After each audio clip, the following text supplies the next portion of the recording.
بسم اللہ الرحمن الرحیم نحمدہ ونصلی علی رسولہ الکریم اما بعد فقد قال اللہ سبحانہ وتعالی فی کلامہ المجید اعوذ باللہ من الشیطان الرجیم بسم اللہ الرحمن الرحیم للذکر مثل حظ الانثیین صدق اللہ العظیم۔ پچھلی ویڈیو میں تقسیم میراث کے متعلق ایک اہم مسئلہ ذکر کیا گیا تھا۔ آج تقسیم میراث میں ایک غلط فہمی کے بارے میں، غلط فہمی کو دور کرنے کے بارے میں ایک اہم گزارش پیش خدمت ہے۔ وہ غلط فہمی یہ ہے کہ عام طور پر جب میراث کی تقسیم کا مسئلہ آتا ہے تو لوگوں کے ذہن میں اور لوگوں کی زبان پر یہ الفاظ ہوتے ہیں کہ لڑکے کو لڑکیوں کا ڈبل ملتا ہے۔ اس کی وجہ سے میراث کی صحیح تقسیم نہیں ہو پاتی۔ مثال کے طور پر ہمارے یہاں دارالقضا میں دیہات سے ایک آدمی آیا اور اس نے یہ ذکر کیا کہ ہمارے ماں باپ کا انتقال ہو گیا ہے، میری 7 بہنیں ہیں اور میں اکیلا بھائی ہوں۔ شریعت کے حساب سے ہمیں اپنے ماں باپ کی میراث تقسیم کرنی ہے۔ جب میراث تقسیم کی گئی اور کہا گیا کہ ماں باپ کی پراپرٹی کے 9 حصے کیے جائیں اور 9 میں سے 2 حصے آپ کے اور ہر بہن کا ایک حصہ، تو اسے یہ بات سمجھ میں ہی نہیں آ رہی۔ وہ کہہ رہا ہے کہ لڑکے کو تو لڑکیوں کا ڈبل ملتا ہے، تو اس طرح پورے مال کے 3 حصے کیے جائیں،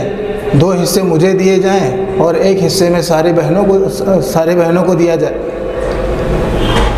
تو یہ جو غلط فہمی ہو رہی ہے ہمارے الفاظ کی وجہ سے ہو رہی ہے۔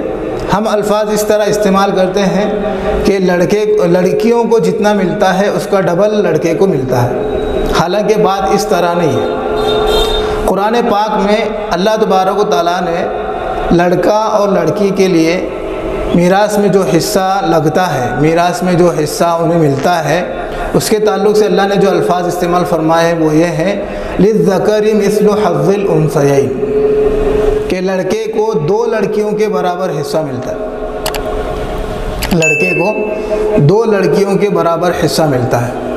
یا ہمارے الفاظ میں ہم یوں کہہ سکتے ہیں کہ ایک لڑکی کو جتنا حصہ ملتا ہے اس کا ڈبل لڑکے کو ملتا ہے۔ تو یہ صحیح تعبیر ہے، اس کی وجہ سے صحیح مسئلہ تقسیم میراث کے اندر نکلتا ہے، لیکن ہم چونکہ ایک غلط الفاظ اور غلط جملے ہمارے زبان پر چڑھ چکے ہیں، وہ یہ ہے کہ ہم یہ سمجھتے ہیں اور ہم یہ بولتے ہیں کہ لڑکیوں کو جتنا ملتا ہے اس کا ڈبل لڑکے کو ملتا ہے۔ تو اس کا مطلب یہ سمجھ میں آتا ہے کہ لڑکیاں چاہے جتنی ہوں ان کو 1 حصہ ملے گا اور تمام لڑکیوں کے حصے میں جتنا آیا اس کا ڈبل لڑکے کو ملے گا۔ تو اس سے جو ہے میراث کی تقسیم غلط ہو جاتی ہے۔ قرآن پاک میں اللہ تبارک و تعالیٰ نے فرمایا کہ لڑکے کو 2 لڑکیوں کے برابر حصہ ملے گا، 2 لڑکیوں کو جتنا حصہ ملتا ہے 1 لڑکے کو ملے گا۔ دوسرے الفاظ میں لڑکے کو جتنا حصہ ملتا ہے اس کا آدھا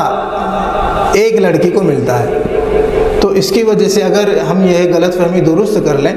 تو انشاءاللہ میراث کی تقسیم صحیح طور پر ہو سکتی ہے۔ عام طور پر لڑکوں کے ذہن میں یہ بات ہوتی ہے کہ ماں باپ کی تجارت میں، گھر بنانے میں، گھر کو سنوارنے میں، گھر کو بڑھانے میں، تجارتوں کے اندر ہمارا ماں باپ کے ساتھ حصہ لگا ہوا ہے، تو اس کی وجہ سے ہمارا حصہ لڑکیوں کے مقابلے میں زیادہ ہونا چاہیے، ہمیں زیادہ ملنا چاہیے۔ تو بہت سارے لوگ تو لڑکیوں کو حصہ ہی نہیں دیتے، ان کا ارادہ ہی نہیں ہوتا لڑکیوں کو حصہ دینے کے بارے میں، اور وہ دنیا کی مال و دولت کے واسطے، دنیا کی مال و دولت کے پیچھے اپنی آخرت برباد کرتے ہیں۔ اور بہت ساری مرتبہ ایسا ہوتا ہے کہ بھائی پورا کا پورا مال ہڑپتا ہے اور بہنیں عام طور پر چھوٹی ہوتی ہیں، نابالغ ہوتی ہیں، گویا کہ وہ یتیم ہوتی ہیں، وہ اپنی بہنوں کا حصہ مارتا ہے اور اپنی بہنوں کا حصہ غصب کر لیتا ہے، جس کی وجہ سے بہت بڑا نقصان دین کا بھی ہوتا ہے، دنیا کا بھی ہوتا ہے۔ قرآن پاک میں اللہ تبارک و تعالیٰ ارشاد فرماتے ہیں ان الذین یأکلون اموال الیتامی ظلما انما یأکلون فی بطونہم نارا، کہ جو لوگ یتیموں کا مال کھاتے ہیں، یتیموں کا مال ہڑپتے ہیں، یتیموں کا مال چھینتے ہیں، یتیموں کو ان کا حصہ نہیں دیتے، گویا کہ وہ اپنے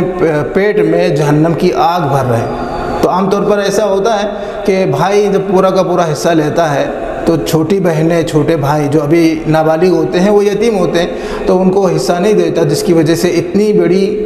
وبا اور اتنا بڑا وبال اس کے سر پہ آ جاتا ہے اور اللہ تبارک و تعالیٰ کی دربار میں ناراضگی مول لیتا ہے۔ لہٰذا چند پیسوں کے واسطے دنیا بنانے کی خاطر آخرت برباد نہ کریں، چند پیسوں کے عوض جہنم کی آگ نہ خریدیں۔ جتنا حصہ اللہ اور اس کے رسول نے جس کا بیان کیا ہے، انصاف کے ساتھ، شرعی تقسیم کے ساتھ، شرعی صحیح تقسیم کے ساتھ ہر ایک کو اس کا حصہ دیا جائے۔ اللہ تبارک و تعالیٰ ان تمام باتوں پہ ہمیں عمل کرنے کی توفیق عطا فرمائے۔ وآخر دعوانا ان الحمد للہ۔